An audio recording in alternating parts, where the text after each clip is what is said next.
Hi guys! Welcome back to my channel. So, usapang volleyball tayo sa mga fans dyan ng Creamline. Okay lang yan guys. Game 1 pa yan. Alam naman natin yung CCS. Babawi yan. Diba? Pero hindi din natin dapat baliwalain ang galing ng Petrogas. Ito na nga, disappointed ang maraming fans ni Alyssa Valdez sa kanyang coach na si Coach Sherwin Meneses.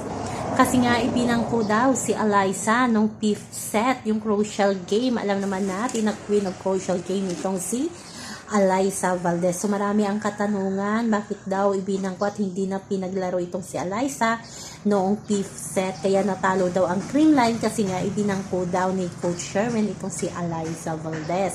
Pero di natin alam ang strategy din ng Creamline, laging ganun niya. Kaya, grabe yung rants ng mga fans, lalo na sa X ngayon, at marami ang na-disappoint sa naging desisyon ni Coach Sherwin, kaya natalo daw ang Creamline sa Petrogas.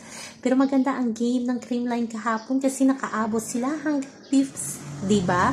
Nag-overtime pa nga, pero hayaan na natin yan. Hindi din natin kasi kayang baliwalain ang galing maglaro ng Petrogas, kaya abangan na lang natin ang game 2. O diba, malay natin babawi ang Creamline at nasa kanila pa din ang corona or makukuha pa din nila ang champion sa All-Filipino Conference.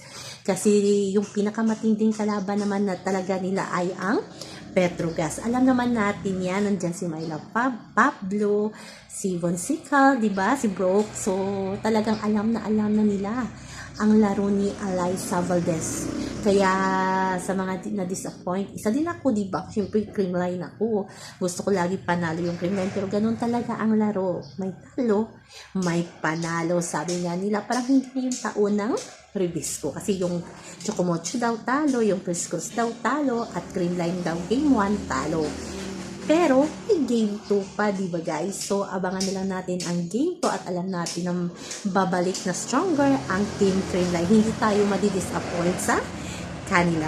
So, yan naman po guys ang ating update sa larong volleyball at inaabangan ang muling pagbabalik ng galing ni Gemma Galanza sa paglalaro. Diba parang na-injured data itong si Gemma at pinahinga ng konti. Kaya parang ngayon lang nagbabalik si Gemma. So, ang abangan na lang natin yan guys. Hanggang sa muli.